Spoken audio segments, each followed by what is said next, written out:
So when the audience goes quiet, I know I have to stand up. That's great. Thank you for the intro. So just for anyone who hasn't met me before, my name is Sharon Peacock, and I'm the Master of Churchill College. So thank you very much for coming to this latest event in the College Book Club series, and a very warm welcome to my guest this evening, Professor Tim Minshall. So Tim is the inaugural Dr. John C. Taylor Professor of Innovation at the University of Cambridge, and he's the head of the Institute for Manufacturing, as well as head of the Institute for Manufacturing Centre for Technology Management. And so Tim has been a fellow of this college also for the last decade.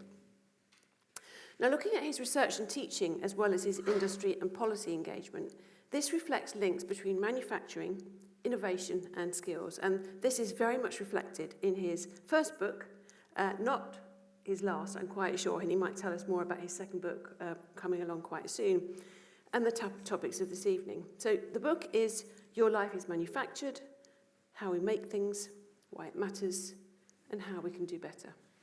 Now, there will be some books for book signing after the conversation that we're going to have out in the buttery during our drinks. But what I would like to point out, actually, is that there's something of a trend here, because Tim, the person who reviewed the book on the front is David Spiegelhalter. Good evening, David. And who was our previous book club speaker. And on the back is Diane Coyle, who's sitting right behind you, just by pure coincidence, who is our next speaker at the book club. This is not prepared at all. It's completely happened by chance. So that's a great advert for our next book series, and they really are great fun. This is meant to be something where everybody enjoys themselves. So sort of on a slightly serious note for the moment, I've been reading this book, actually was a real eye-opener, about the complexity of manufacturing of everyday items, including those things we consider very simple, such as toilet rolls. And there is a prop on the table here, which we may be using later in the nicest possible way. And, you know, having read the book, I was left thinking that it's actually right that each of us gain a better understanding of manufacturing, because it sits behind how we lead our lives now and how this has shaped the modern world. It's also a wake-up call in terms of the impact on the planet of our consumer habits. And so talking with Tim in preparation for this, he mentioned about the number of air miles smartphone components clock up whilst they're crisscrossing the world. And I think you estimate it's around 500,000 miles, something like that, that the final product reaching our hands, so you're looking at your phone right now, the components have travelled about 500,000 miles. So our own air travel is dwarfed by comparison to the things we use every day. But a key point of Tim's book is that innovation in manufacturing really holds some of the answers to a better, more sustainable world. And so what we're going to do is have a conversation tonight, and we're going to walk through that topic of why manufacturing is important, why is it important now, and with some fantastic examples, and how we might be able to do it better in the future. So I'm going to come over to the chair, and we're going to start our chat. Thank you.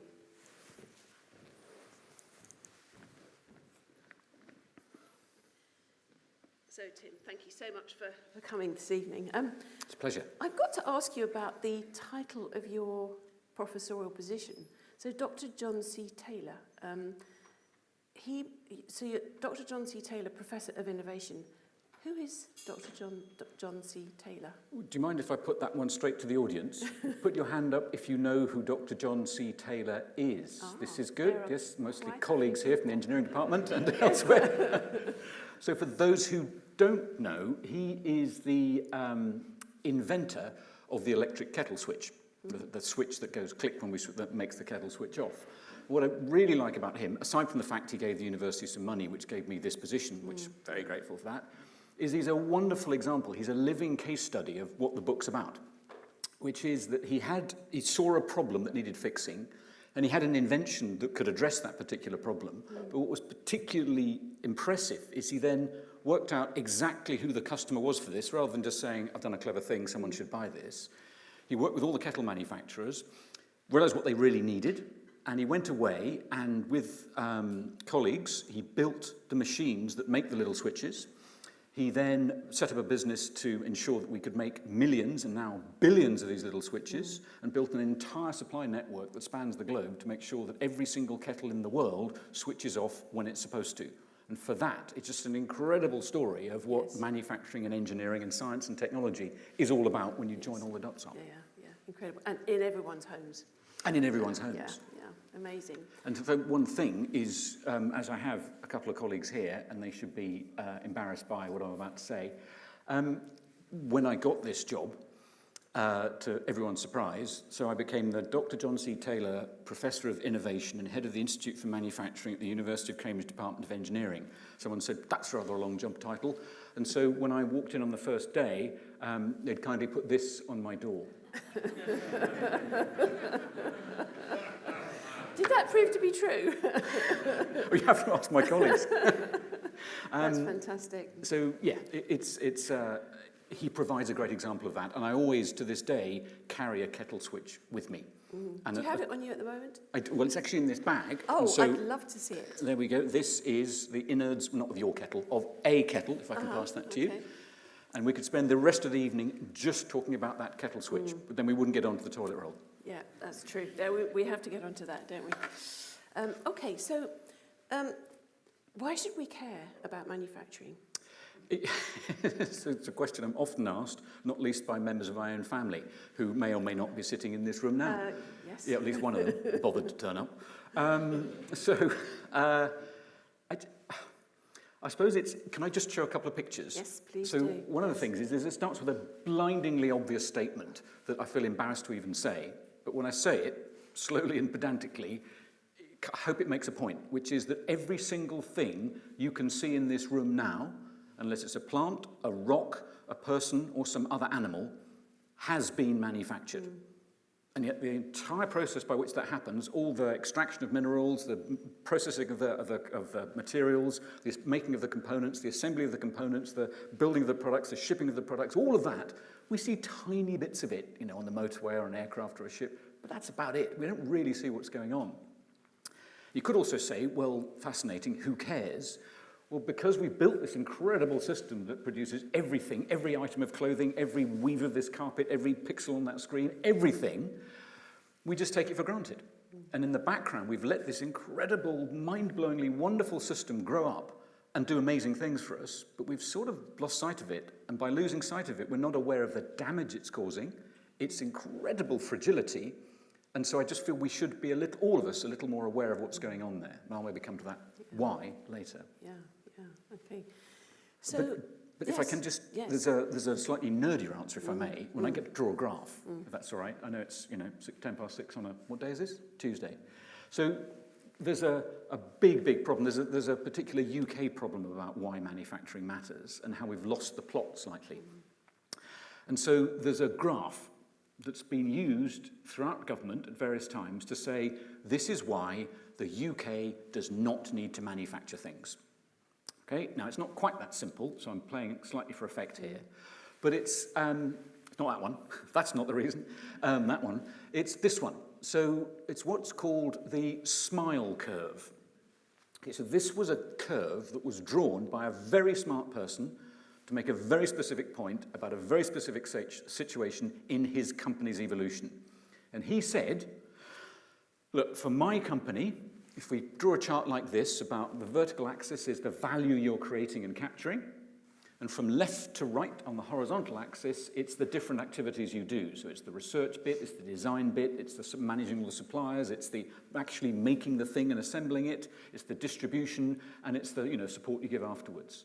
And this guy, Stan Shi from Acer Computers, very, very smart guy, he said, at a particular time in my business's evolution, we weren't generating much from manufacturing, we were making much more money from the other bits. And so you end up with a curve that looks like this.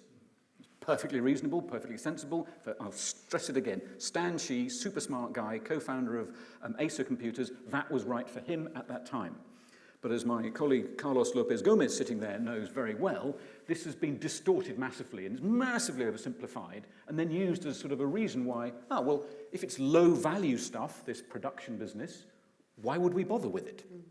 So the UK slowly let this drift away and it's become less and less visible to us.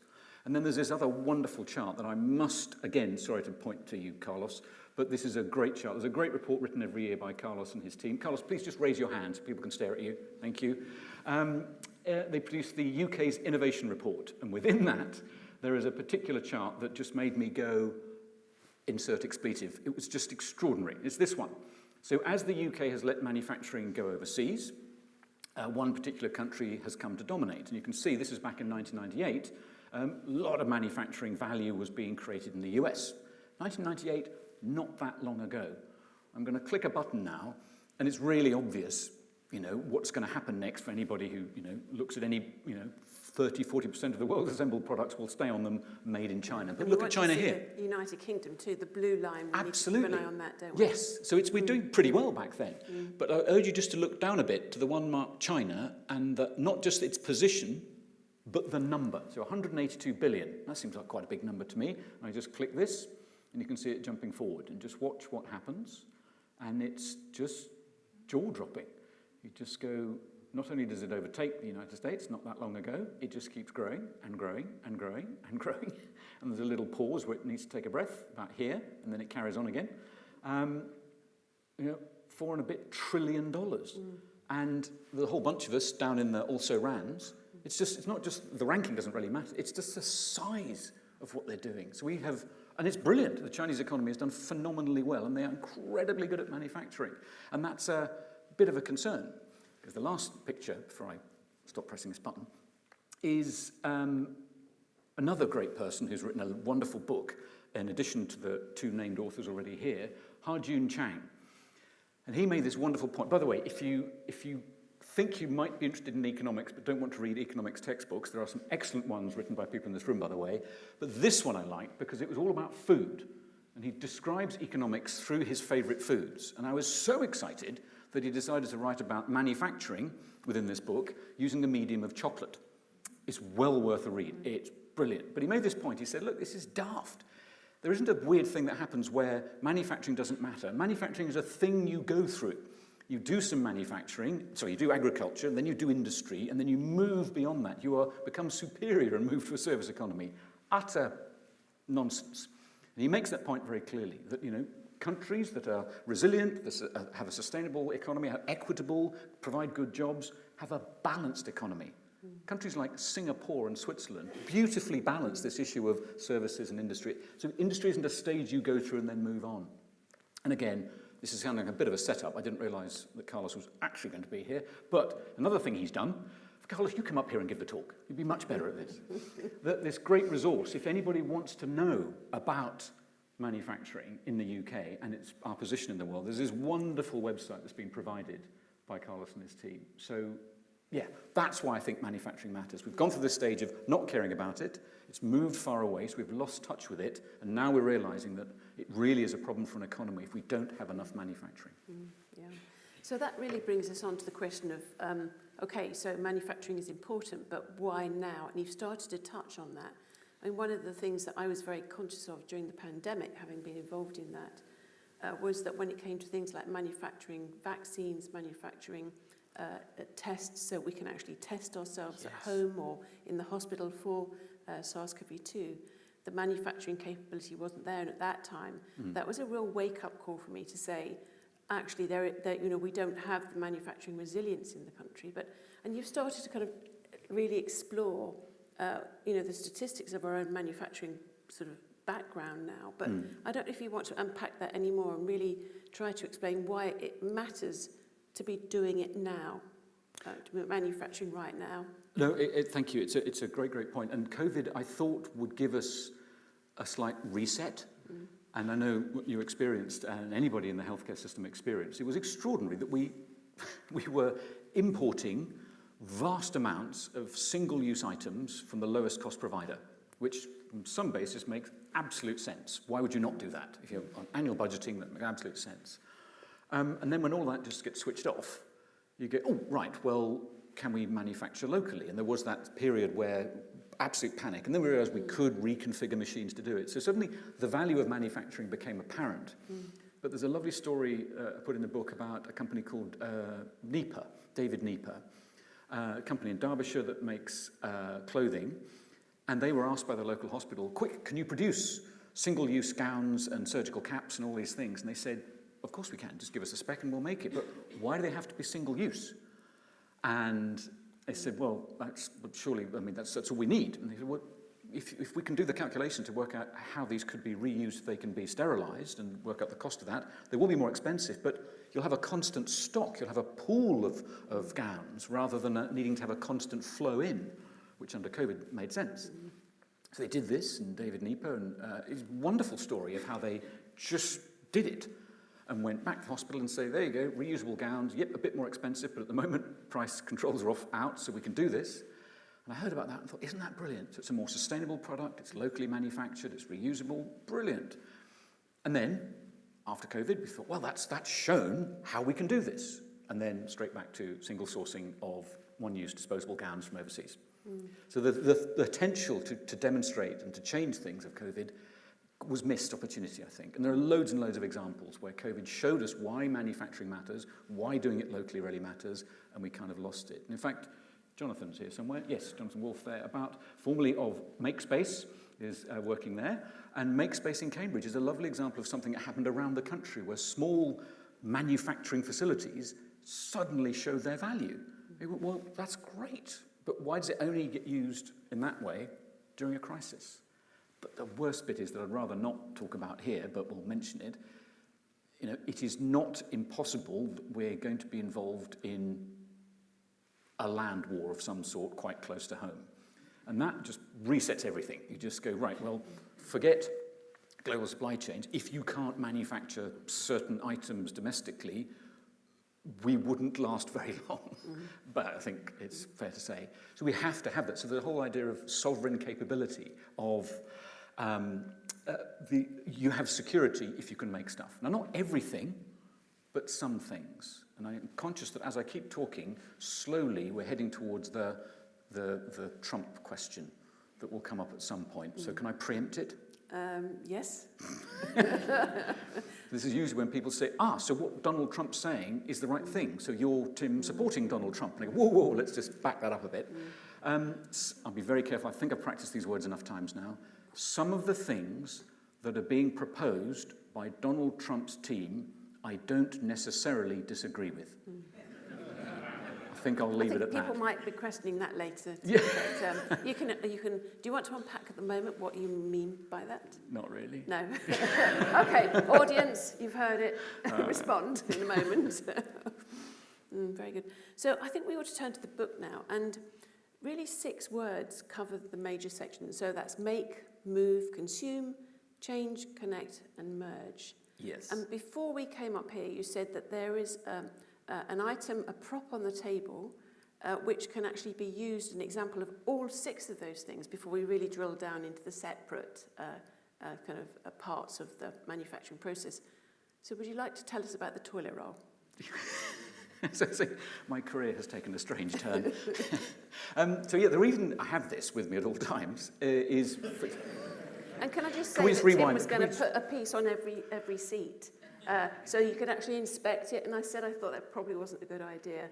But it is good to look at it, actually, to see it, to really start to pull it apart, actually. Absolutely, and literally pull it apart. So I would urge, when you have the time and you're in the appropriate location, just grab a sheet and just pull it apart. You can tease it apart, and suddenly you start to look at it and go, this has got loads of features to it. I mean, there's the fundamental ones of needs to be strong, soft, and thoroughly absorbent.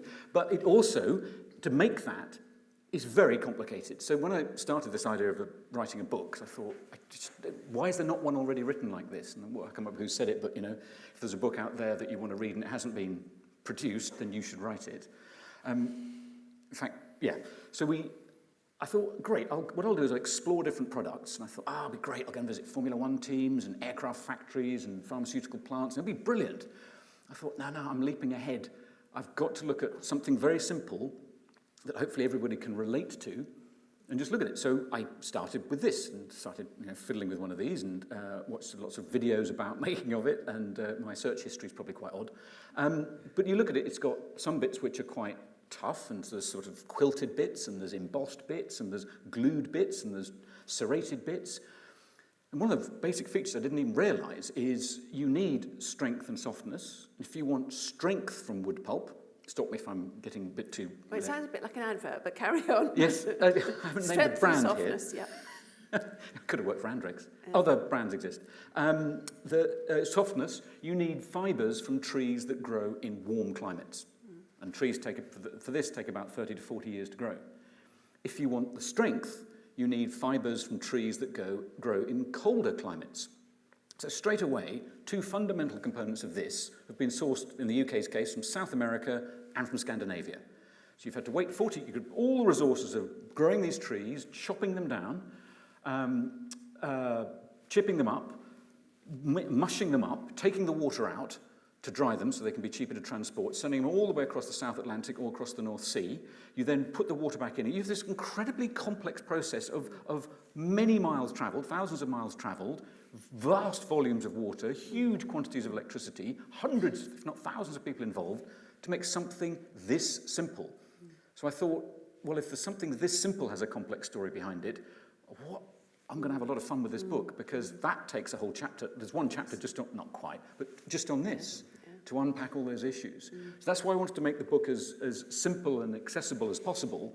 And for me, it was, this title that was chosen was, we thought, that's got a sort of, does what it says in the tin. It can't be much more basic than that. But it was very much a UK book. And I thought, I can write about this. I can write about very, Cambridgey, bicycle, cakey things. And then, surprisingly, a US publisher approached us and said, we'd like to publish this book too. And I thought, that's really not a good idea. You're not going to like it. And they said, no, trust us, it'll be fine. And I said, well, am I going to have to do the whole pavement sidewalk thing? And they went, no, don't worry about that. There's just one thing we'd like to change. I went, oh yeah, what's that? And they said, the title. I went, what's wrong with that? And they said, sort of smacks a little bit of a conspiracy theory book. I went, okay, so what are you proposing? And we said, I think for the US market you need something more direct. So they said, this is much better. So the day after it appeared on Amazon.com, I walked in and there was just a couple of my PhD students going, Tim, we heard this is fantastic, you've now written the children's version as well. And strangely, that will come true, I understand. We're on the way to a children's book, yes. But just not that one. If I can, just what's the word? The complexity of this, I think, deserves, if I may, a few pictures and videos, because I didn't even understand how a tree gets chopped down. So I had to go and explore all this. And you get this, I don't know if you've ever seen a tree harvesting machine. Absolutely extraordinary, terrifying beast. I assumed that there were people with checked shirts and axes and chainsaws. No. You have this machine, which is not very exciting so far. It just, grabs a tree by its base. And it then, it's got chainsaws and sensors in there, and it chops it down, whatever. But look what it does now. It works out the width and length that is needed, strips it, chops it, so that's for timber frame housing, ready to be sacked up, also for timber frame housing. This is then probably for furniture, this is probably for pallets, and then it works out the next bit's very spindly, and it just goes zoom, and that's going to be for wood chip. All right, so just even something as simple as chopping down a tree. There's a whole complex supply chain of technology just to get the tree chopped down. So I knew that, I started off and went, okay, so I've worked out you chop trees down, and there's some sort of rolling involved, and then this appears, at our front door or in Tesco's or wherever. But I just went through each step, just to something as simple as this, and you go, well, there's trucks taking the timber from the tree growing place, whatever that's called, forestry, and then that gets to some sort of wood mill, and then that goes to some sort of chipping place where they then send it to a pulp mill, where they then ship it, as I said, across the South Atlantic or across the North Sea, and they move it around a bit more, and then it goes to some sort of paper mill. And so this picture here, everything you can see from the far distance, right the way through, I'll pan round, is one machine. It's a 100+ metre long, single machine. It's a rolling mill, which brings in gloopy pulp at one end, spits out pristine paper at the other end. And it's all of that, you can see that, all of that, all of that, all of that, all of that, all of that, all of that, keeps going, all of that is one machine. So it's basically, it's not a machine, it's like a thing that's had a building put around it. It's more architecture than equipment. And even that's not enough. It then goes on from that. It's then got to go, Eddie Stobart's got to get involved, or whoever, to get it to some sort of distribution centre. It goes then from a distribution centre, finally to a shop. All of that for something as simple as a soft absorbent sheet of paper. It just blew my mind that all that's going on for something that simple. It's quite extraordinary, and actually it's very early on in your book, and it really draws you in, that kind of, that early description, the penny drops, you just go, oh, that's incredible to read that. Well, I'm glad you had that reaction. At that point I did think, so I'll stop there. And there was that moment where I thought, is there even a book in this? Because you can just go, wow, the penny dropped, why do you need any more? But then got a bit carried away and carried on with that. I'm very glad you did. So, I mean, we've used the toilet roll as a kind of something that describes this whole process, but can we drill down a little bit more on the kind of different parts, the 6 parts of your book? So the first was make. Do you have anything more you want to say about kind of factories? Yeah, if I may. So again, one of the things was going from this, which you could argue is a 2-component product. There's a cardboard tube and there's some sheets of paper, or 3, there's some wrapping around it. But I then did have to think, I do have to write the rest of the book when I saw this picture, which is, so that's 3 components. This is a car disassembled. That's what about 30,000 components looks like. That's a typical petrol car. And people may go, yeah, that's very old-fashioned. That's a very old Mark II Golf. Modern electric car, far fewer components. Absolutely true. It only has 15,000 components. Now, these could all be made in different factories in all different parts of the world and all have to be brought together and assembled and made into a thing. So I thought, okay, toilet roll's not enough. We're going to need to look at some of these things as well. But I thought, I know, I'll go off to Wolfsburg and see Volkswagen, or I'll go to China and I'll see one of the new factories and it'll be amazing. And I thought, nope, calm down. What I need to do is start with the basics. And so I thought, what's the thing that very selfish, I particularly like cake. And I thought, I will tell the story of all the types of factories in the world through the medium of cake. And so if I can just show a couple of pictures here. First of all, I thought, well, there is one type of factory. Right? That is a kitchen, but it's also, in manufacturing terms, it's a job shop. So it has the ability to make very high variety of things, not so good at high volume. So we can make, the odd tray of brownies, the odd Christmas cake. At this point, I will embarrass my daughter, Elizabeth, sitting there, because she made that cake. If I don't say this, she will then say, I'm claiming that I made that cake. I didn't. Okay, that's what she did. Much better than me. But the serious point, in a job shop, a kitchen, you can make almost anything, as long as I'm not too incompetent. The next type of factory is one that makes a few hundred of a product a day. And, we're in Cambridge, Fitzbillies. And so, I got up at 3 o'clock in the morning, and thanks to the wonderful team there, they let me come in and watch what was going on. And there's Sam and Tony doing their thing. It's basically a kitchen, but slightly bigger things. And they're really good at making batches of things. So they can make hundreds of a thing, because they've got people like Jean here, who's going to make, so those who know, a tray of Chelsea buns is 40 buns, 5 by 8. So when you've rolled it all up there, you have a big sausage like that. And now you want to watch Jean, without any measuring, without anything other than his eye, he will cut exactly 40 buns. And the reason he can do that in such a satisfying way is because he's done this over and over and over and over and over again. He doesn't need to measure anything, he just does it. And this is what batch production is good at. You get good at making a smaller variety of products rather than everything being unique. And that's a tiny bit of waste at the end. So then you go on and say, well, what if you're not making hundreds, you're making not just thousands, but hundreds of thousands? It's a truth of manufacturing. You probably want to reduce the variety and just go for volume. You don't want, and if you're really only making 1 or 2 or 3 things over and over and over again, you do it with machines. And so cherry bakewells, if anybody cares to know, is about 100 and something, 200 and something thousand being made in batches, very big batches, with a lot of automation, but they still have people at the end putting the glacé cherry on top, which I think is rather... I love that noise every time I say that. Then you go from that and say, well, there's another slightly weird type of product, which is if you've only got one product. Now, nerdy people in the room will go, no, it's not one product. It's actually millions of individual crystals of sugar, but shut up. So this is what happens. It's actually one single process. You're making one product, sugar. In one end comes sugar beet and goes all the way along there, all the way through there to end up in those silos containing several thousand tons of sugar. And that's a continuous flow production. So that's what paper, cement, glass is made the same way. So those are the basic sort of factory types. And the book goes then into compare all of these with non-baking related activities as well. But I like to use that as a starting point. Yeah, very good. So the next point that in your book is how we get things moved around, the logistics. You've touched on that a little bit with the toilet rolls, but tell us more about how things move around. Well, I think the shocking thing, and that figure you gave at the start there about the iPhone, or any smartphone, it's, hundreds of thousands of miles is moved around. And because we only see tiny snippets of what's going on, we see the odd truck belting up and down the M11 or along the A14 with a container on the back and, don't really think about it much. But I love this video of, just to remind us, 24 hours a day, 365 days a year, this is happening. So this is the London Gateway, we've got Felixstowe, and these are tiny container ports, by the way, compared to Ningbo, Shanghai, Singapore, way bigger than this. But this is going on all the time, and this is just therapeutic. Sharon, we could stop now and just watch this. This is so chilled out, but it's extraordinary that it's going on. But it's very complicated to make this work. And so a lot of AI comes in to say, well, it's not just we're moving one thing from here to there, we're moving lots and lots of things between things. And so we have colleagues like Alexandra Brintrup at our institute looking at mapping out all these incredible supply networks and trying to use AI to explain what is going on. I think that's a hugely important part of what we do, is just understanding what's going on, because we'll keep moving things around. Even if we have local manufacturing, there will always be global supply chains because we can't do everything.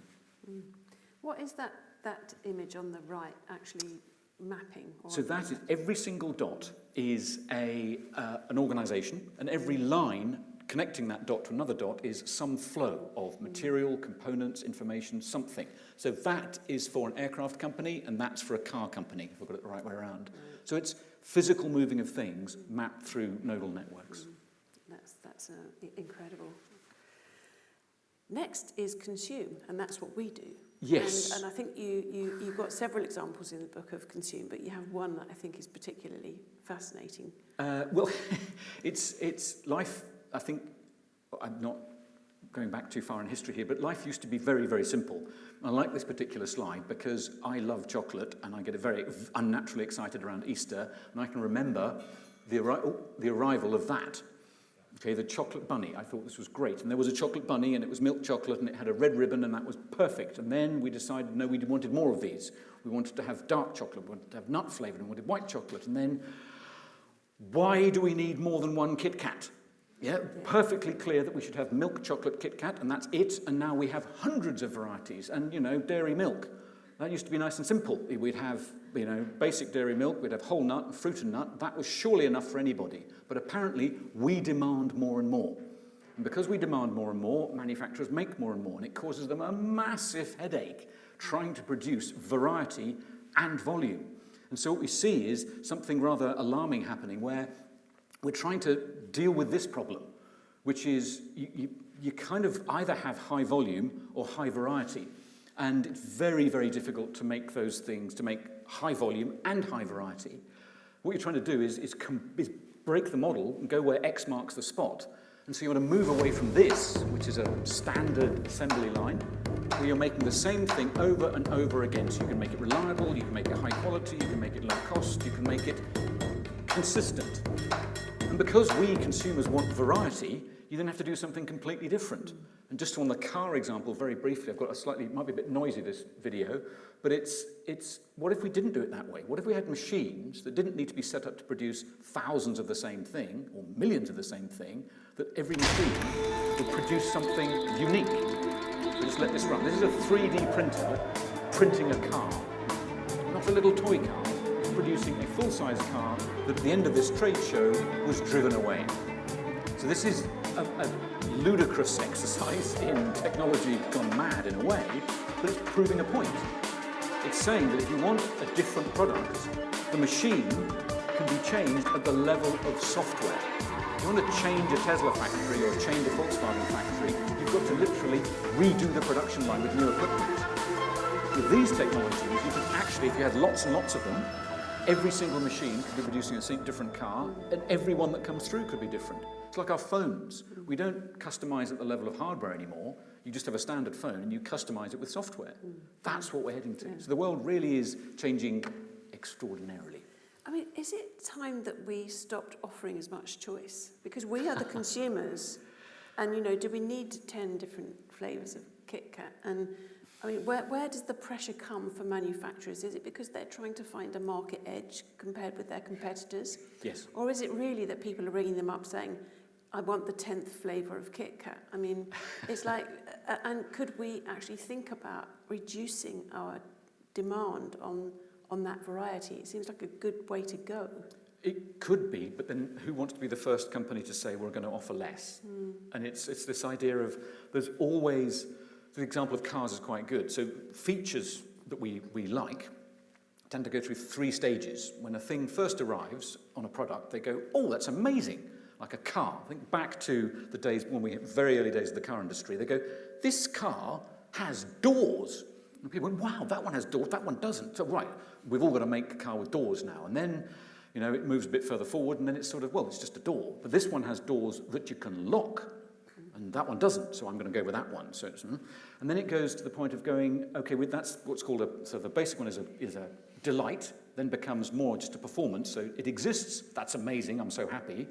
It's a better door, that's a performance feature. And then we go to a basic feature, where we are now. I mean, if a salesperson is, you know, trying to sell you a car based on the doors, you go, I think you're trying to divert my attention from something else more worrying. So it goes through these patterns. So nobody wants to be the one that doesn't offer so many varieties of door handles anymore, because maybe that's what's differentiating the product in the eyes of the customer. But it's a tricky one. It's something of a sort of a feedback loop, isn't Absolutely. it, really? Yeah. So the 4th point in your book is around change and how things are changing over time very, very quickly. Yeah. So this one, I feel I should dig into my bag of toys here. So one of the loveliest examples, I think, is mobile phones, of how manufacturing, closely coupled with those who understand design and technology, has led to some phenomenal improvements. And just to put it in perspective, right. Does anybody remember a mobile phone that looked, oh, blimey, like this? Anybody care to? Oh, I'm not, okay, I'll just leave it there. I would pass it round, but we haven't done a risk assessment for this, and if you drop it, it will hurt you. So that. But they didn't stop there. They didn't go, we've made a mobile phone, job done, let's just try and sell more of them. There was this iterative process of improvement, and if I go through here, we've got the sort of first pocket-sized one. You need pretty big pockets, but technically it is a pocket-sized phone, and that's great.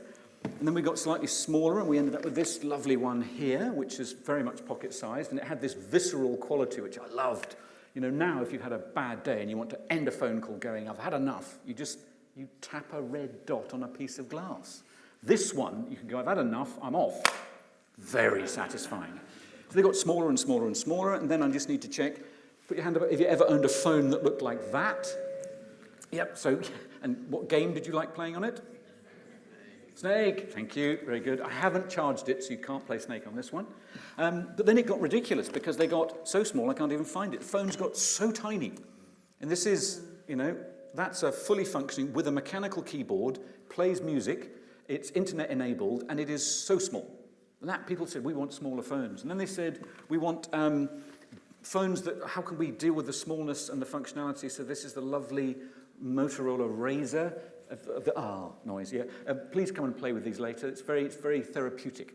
Absolutely brilliant phones. So that's what we mean by improvement. It's this iteration between the science, the technology, the design, the production. It doesn't just go in one direction. It's a constant process of feedback saying, if we, the production people, talk to the technology and the design people, we can optimize things and we can move really fast. And going back to the beginning point, if you separate those out geographically, or just stop doing the production bit and said someone else will do that, this becomes much harder.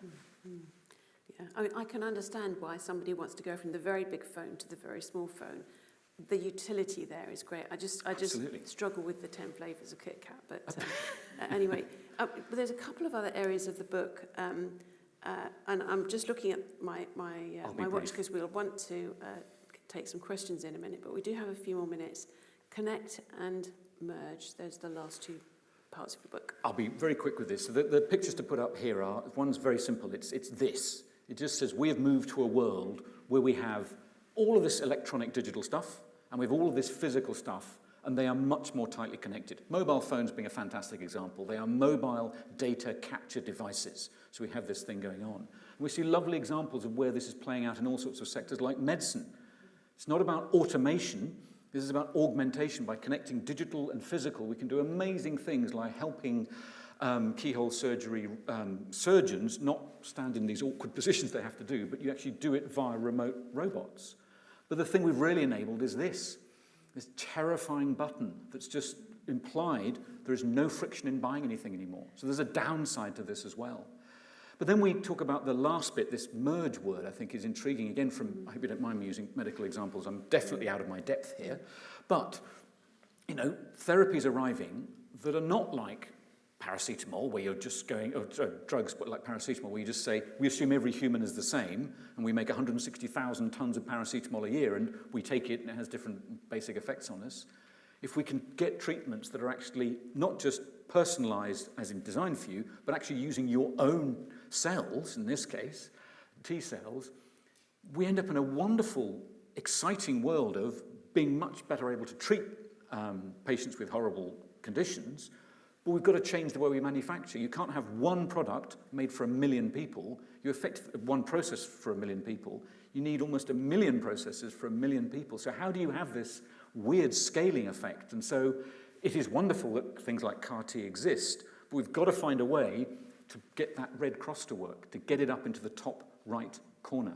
That's what's really challenging. Yeah. I mean, if you had a magic wand, in manufacturing terms, what would be your one wish, or perhaps even 3 wishes? But when we're talking about the issues related to manufacturing at the moment, it's using lots of water, it's using lots of power, it's using lots of natural resources. We hadn't had much time to unpack what we could do better, so we actually start to reverse all of this this impact on the planet. So you have a magic wand, Tim. How are you going to use it? I think there's a couple of ways to think about that. One is, the 2 big problems are it's very, very damaging how we do it. So by all this moving around, that creates pollution. And pollution, we can't go on that way. So we have 2 choices there. We either find cleaner ways to move things around. We zero-emission vehicles, low-emission ships, low-emission aircraft. All these things are possible if we have to keep moving things around. And by the way, those things have to be manufactured. So the solution is also part of the problem and vice versa. We also could think about moving stuff a bit less, because I'm, again, just to clarify, not supporting everything that Donald Trump says, just observing that actually remembering that some manufacturing done locally is not a bad thing, because it also not only enables a reduction in transport distances, it is also doing something rather wonderful, which is creating good jobs. So I'm from that generation where, in fact, one of my colleagues gave me this story. He said, we were talking about the importance of people visiting factories to see what really goes on. And he went, I remember my school in the 70s used to take me and my classmates to factories. And I went, that's brilliant. He went, well, not really. We were taken there and said, if you don't work hard, you'll end up here. So we have to go exactly the opposite to that and say, no, that's a historical artifact. Yes. We are absolutely in the... So there's a company down the road talking about CAR T cancer treatments that is dealing with the problem of manufacturing problem, which is at the moment it's very, very manual. It has to be, every step is certified and approved and done by people. They're going through the process of automating that. And for that, you need very, very skilled production engineers who understand the science, who understand the medical issues and the pharmacological issues, and they are absolutely very well-paid jobs doing very clever things. So there are great jobs in manufacturing. Yeah. They are very skilled, well-paid, and they tend to endure. Because if you've spent time building up a manufacturing workforce, you want to keep it. And I think this is the tragedy of letting it disappear through the 70s, 80s and 90s, is we've lost that sort of community of practice of manufacturing. I should calm down a bit. I'm sounding like a politician. Well, no, I think that if any students in the audience, I think it's important to hear that engineering manufacturing is really important for our futures. I have one more question before we open it up to our audience. So, you have written a book, which is really manufacturing something, isn't it? So it's come from your head, your ideas, and this merging of your ideas, your knowledge, your skill, your ability to write. You're kind of finding an agent, putting it down in words, wordsmithing it, getting it into a book. Do you want to say anything about that process as a manufacturing process? And I mean, what kind of surprised you? Because you're actually doing it yourself. everything was surprising. I'll be brief because it'd be nice to get some questions. So the key bit was, I was incredibly naive, but I worked out quickly, I knew how stupid I was. Sorry, how ignorant I was, maybe stupid as well, but very ignorant. And so I did try and I thought, I shall write. And so I sat down one day and I wrote the first chapter. And I went, this is very straightforward, this writing business. I don't know why these authors make such a fuss about it. And I went away, got a cup of coffee, came back and read it and went, oh my goodness, this is absolutely awful. Pretentious, tedious, Imagine children, you're sitting down at your breakfast. Where have your cornflakes come from? It was just awful. I thought, right, what do I do? So I remembered I'd met this wonderful lady called Anna Porshaisky, who is a rather impressive individual. She is a PhD in materials science. She is a cross-channel swimmer. She is published author and also did stand-up comedy to try and build self-confidence and communication skills. And I just, exactly. Whoa. But she also, her main business is helping scientists and technologists and engineers learn how to tell stories and communicate. I said, brilliant. So she helped me. And then she looked at it and said, yep, that is awful, what you've written. It's really bad, but there's something in there we can work on. So over a 6-month period, we produced a better chapter. And then she said, I can send this to her agent. And I said, well, okay, what happens then? And she goes, she'll probably just go, thank you, but not for me. The agent said, I don't like this, I don't like this, I don't like this, I don't like this, I don't like this, and I definitely don't like this. If you change those things, then I'll send it off to some publishers. I went, okay, did what I was told, sent it back to her, and she said, okay, I'll send it out to some publishers, but would you like me to email you every time one of them says no? I said, to which you said. I said, no, it's fine. And she goes rather bluntly, well, you might never hear from me again. I said, okay, she's wonderful. Laura McDougall, she's fantastic. But some did get back, and so we published it, and that's it. But I thought, once I pressed click 18 months later on my first draft, I went, hey, that's it, done, back to the day job. And then I realized all I've done is produce what software engineers would call a minimal viable product. It was a prototype. So there's another 6 to 9 months I hadn't appreciated of relentless working with the wonderful Mo Hafiz at Faber, going, let's look at that sentence. Why is that paragraph needed? You've said that 6 times already. This bit's really boring. That's just a bit patronizing. Over and over and over and over again to get a book that was just about okay. And then there was the lovely moment of actually driving down to Chatham to CPI printers, and that extraordinary moment. I visited a lot of factories, but it was the first time I've seen something, it's a bit self-indulgent this, seeing something coming off a production line with my name on it. It was sorry. Well, please recover. That's a really lovely story. And you said back to the day job, but you wrote this whilst you were working. I mean, that you will write this whilst you were doing your day job, which is quite phenomenal. I'm not quite sure how you managed it, but we might pick that up in the questions. But Tim, thank you so much. That's a completely fascinating whistle-stop tour, if I might say, of manufacturing. Thank you. Thank you. Thank you, Sharon. Now, we do have time for some questions from the audience. Yes. If you'd like to say who you are, but you don't fill in. Okay. It's important. My name's Robert Kelsey. I'm at Churchill College doing a PhD. But I spent much of my time prior to coming to university late working in the city. And I would go to those very famous North London dinner parties. And my instinct is exactly with you in that I felt that the loss of manufacturing in the UK was something was wrong and it was a disaster, etc. And I'm hoping you can help arm me, because when I mentioned this, the sneering would start, and they would say, well, it's obvious if you know anything about economics that an economy goes from primary sort of extraction, agriculture, into secondary manufacturing, into tertiary services. And that's all that's happened to Britain. We've moved into a services economy. We've left manufacturing behind. And it felt wrong to me. And I wanted to be able to defend manufacturing. And I felt I wasn't armed enough to be able to do it. So I hope you can help me the next time I'm at these North London, I don't actually get invited to many anymore, but the next time I'm at a North London dinner party and get sneered at for saying we need a strong manufacturing base, can you give me the armoury I need to fight back? Well, this is why my publisher hates me. I think you should read someone else's book. And I really would recommend Ha-Joon Chang's book. And if you just read the chapter on manufacturing, it is, I think, and if others agree, an incredibly compelling case for why manufacturing is not something you move through and beyond. It is something you retain and invest in. But it does not mean that you stop there. And we don't mean that we should bring it back, bring everything back and sort of switch the clock back to where we were before. That is absolutely not the message. But there is pretty clear evidence that if you want an economy that is resilient, and Sharon, to your point about our experience during COVID, had we not had any manufacturing, we would have been stuffed. We would have had a massive, massive problem because we'd retained enough. Not as much as we should have done, and it was pretty touch and go around things like ventilators.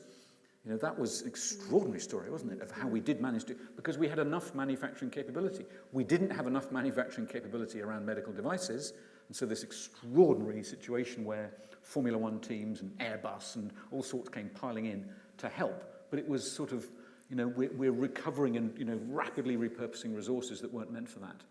So there's a resilience argument. There's also an equitable, I don't know what the word is, sort of equitability. Manufacturing jobs, and I would say this, wouldn't I, but are good jobs. They tend to last longer. They tend to be built up over time with skills, and if you've got those skills, now you've got to be very careful, those skills need to constantly be developed. And the situation they're facing, colleagues in Germany have reminded me of this, is you build a system that builds up skills in manufacturing for products that might not be needed anymore. How do you make sure you shift things? And so there's a book by a guy called Dan Wang, Breakneck, and it's about China's growth, particularly in manufacturing. But that's been written elsewhere. But what's very compelling about it is his description of the value of having a skilled manufacturing workforce that can be repurposed and adapted and upskilled all the time, and builds the generations. Because once you've invested in one generation, if you follow through in bringing in the idea of expert, journeyman, apprentice, you keep that process going. We've broken that chain. The experts are still around, but they're getting quite old now. Not enough apprentices coming in, and we've lost people in the middle because of the last few decades. So I can give you lots of sound bites if that's helpful, but I would urge, I think, Ha-Joon Chan's book, the chapter on manufacturing and chocolate. Great question, thank you. Yes, at the back, thank you.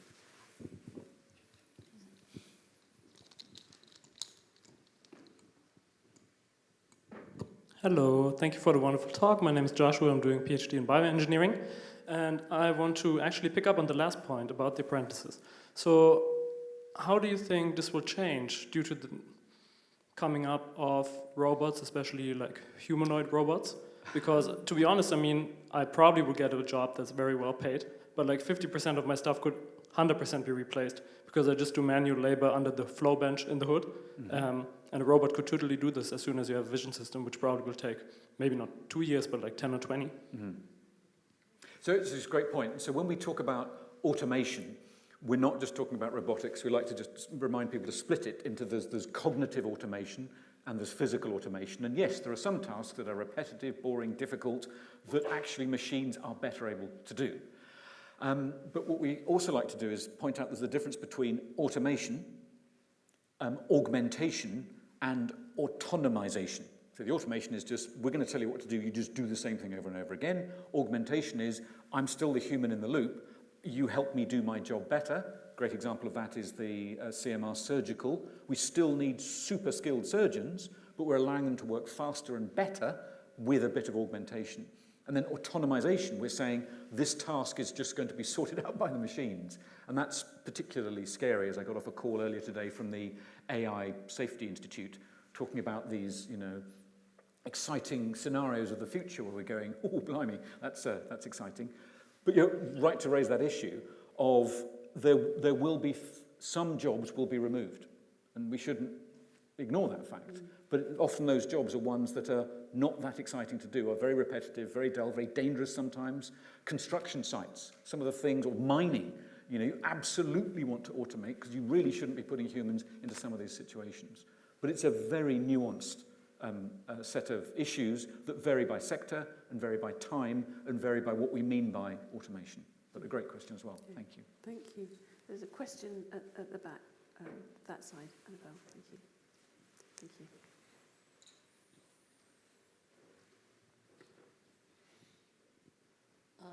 Thanks for that very interesting talk. I'm Prerna Bindra. I'm doing my PhD. I'm affiliated to St. John's College. And I work on wildlife conservation. So my question is kind of related to sustainability. Because one of the reasons that you mentioned resilience, that you need, that a country becomes more resilient when it's maintains its manufacturing capabilities.